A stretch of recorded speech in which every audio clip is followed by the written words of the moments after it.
Hello, my name is Andy and I am the Village Idiot, and I'm on with a car and a GoPro and an unhealthy amount of time on my hands. Welcome back to the district of Selby here in North Yorkshire, and it feels like an absolute age since I've been up here. I've spent that much time in recent weeks in Derbyshire. It almost feels like I've been living there.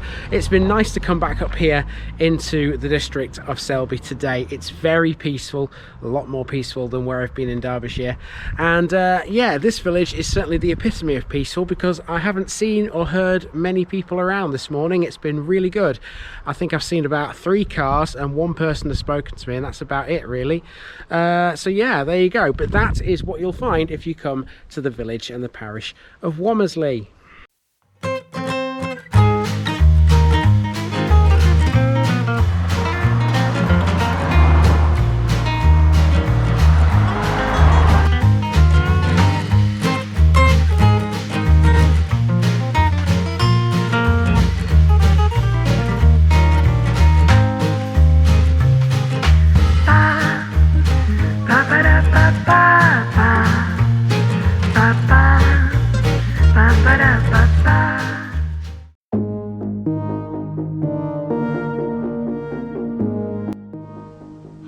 Womersley is a village in the Selby district of North Yorkshire.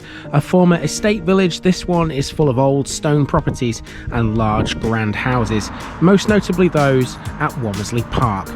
The population at the 2011 census included that of Stapleton and Walden Stubbs, as their respective populations were less than 100. In total, it numbered 515.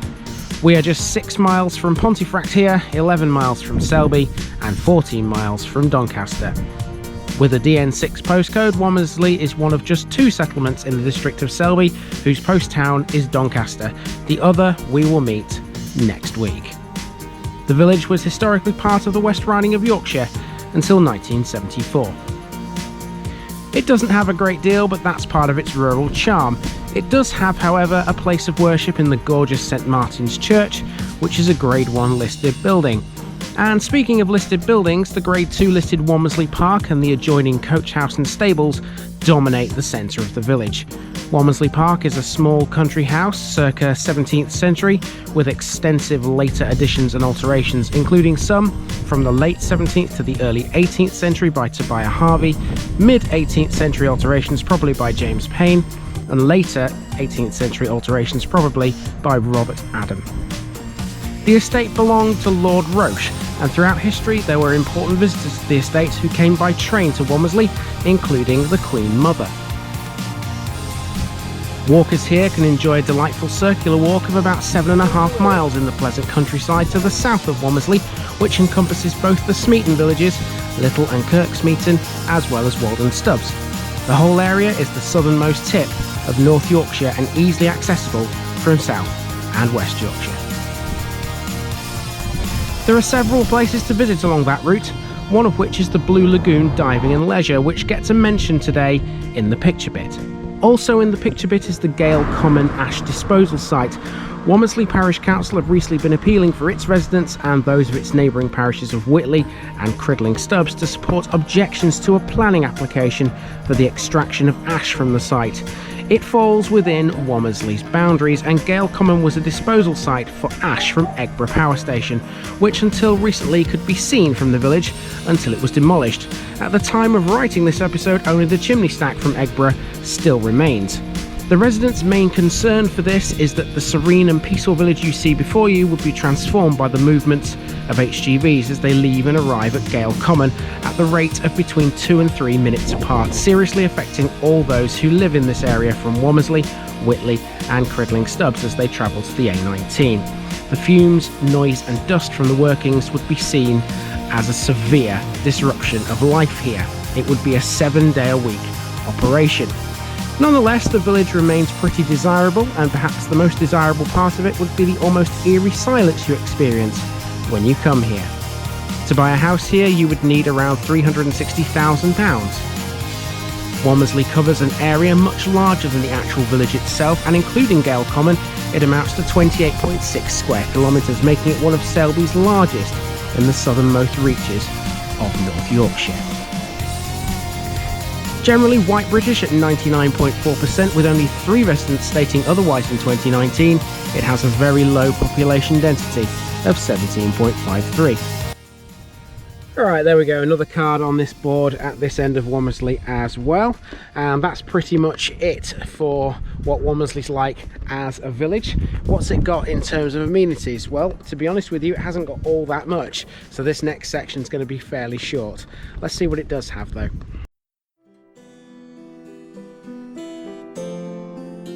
The village is served by a bus. This is the 409 Arriva service to Pontefract, the same one that also serves both the Smeaton villages.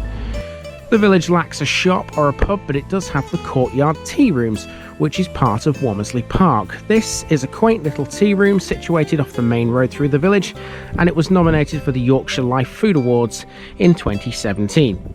The building was originally built in the 1940s as a naffy when Womersley Park was used by the services during the war, hence the simple nature of the structure.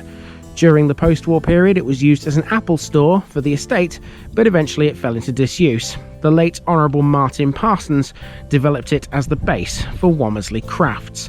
It has its own car park adjacent to the site and free Wi-Fi, and well-behaved dogs may be brought in too. Right next door is the old post office, Womersley lacking one of these as well these days too. The beautiful St Martin's Church is next door, and it dates from the 13th century. This, if you're able to get inside, features beautiful painted ceilings. In the churchyard is the Womersley War Memorial. The Domesday Book records that in Womersley, which was then spelt Wilmersley, that there was a priest and a church. The development of the hugely imposing Magnesian limestone structure that survives dates largely from the 3 succeeding centuries and reflects both the devotion and the prosperity of successive patrons. Its tall and elegant brooch spire continues to dominate the otherwise low-lying surrounding landscape. Notable interior features include a 13th century stone effigy of a knight, a medieval prayer carved on the south door jamb, and an unusual 17th century Spanish tiled mural of the Last Supper. The bulk of the interior was renovated in the 19th century and includes a magnificent rood screen and painted ceilings by Bodley and stained glass by Kemp. In the quiet setting afforded by the village, St Martin's offers a tranquil haven for both public worship and private prayer. From the churchyard, the aforementioned coach house and stables are visible, and on the other side of the church is the old vicarage. That brings us to the cemetery, which is opposite, and although dogs may be allowed in the courtyard, unfortunately they're not allowed in here. This is a reasonably sized cemetery for the size of the village, and it would appear it still has some space for future burials too. At the end of the cemetery you'll come across the village's allotments. The parish council owns a play area with play equipment and a field just off Cow Lane. This is Womersley's biggest open green space and stretches for quite a distance alongside Cow Lane. As far as amenities go though, that's pretty much all Womersley has to offer. So whilst Womersley might lack in the amenities department, it certainly makes up for it in terms of interesting features, and one of those things is a little bit of railway history on Station Road. Let's go and check that out.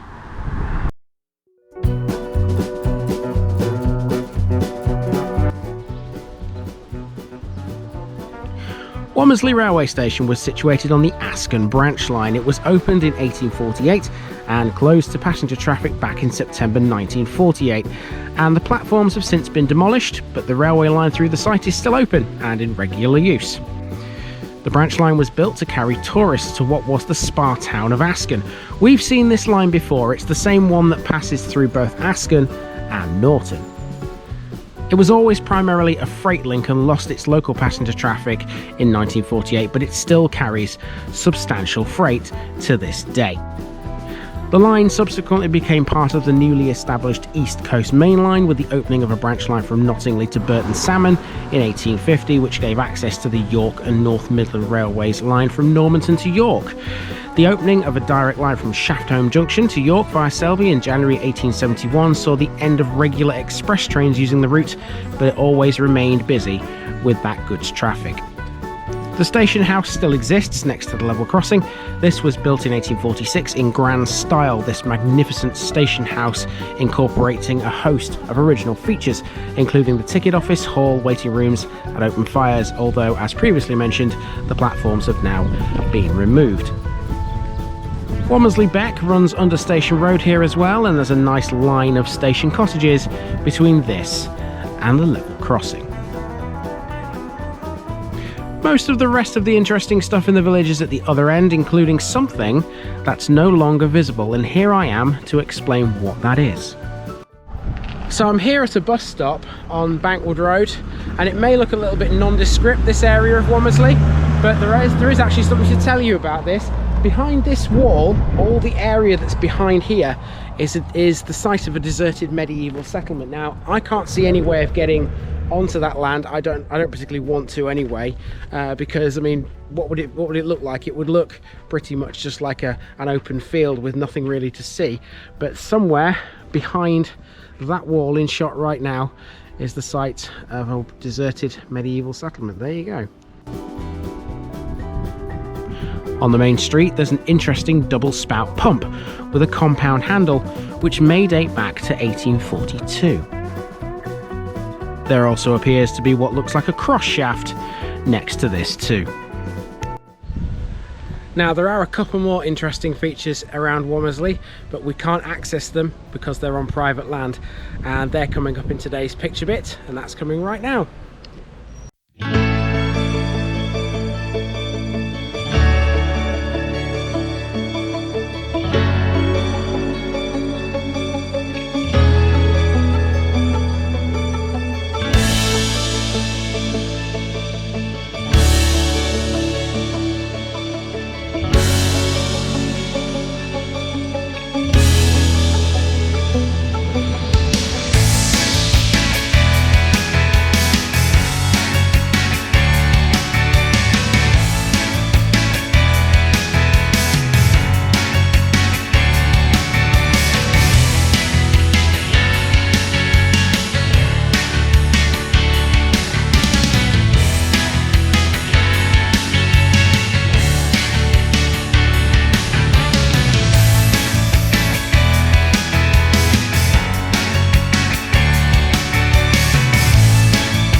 And there you go, that's the parish of Womersley. If you look at this one on a map, it looks fairly sizable, but then you realise it's surrounded by lots of other little things, little bits and pieces in the area around a very small village.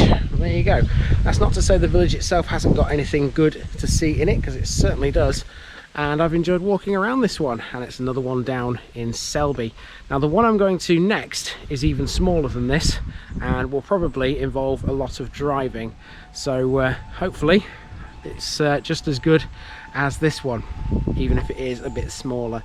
But for now, this has been the parish of Womersley, and I've been Andy, also known as the Village Idiot, and I'm just about to sign this one off.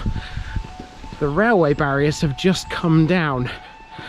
So to finish, I think what I'll do is I'll wait for this train to come past and it will play us out. This has been the parish of Womersley. I've been Andy, also known as the Village Idiot, and I'm out.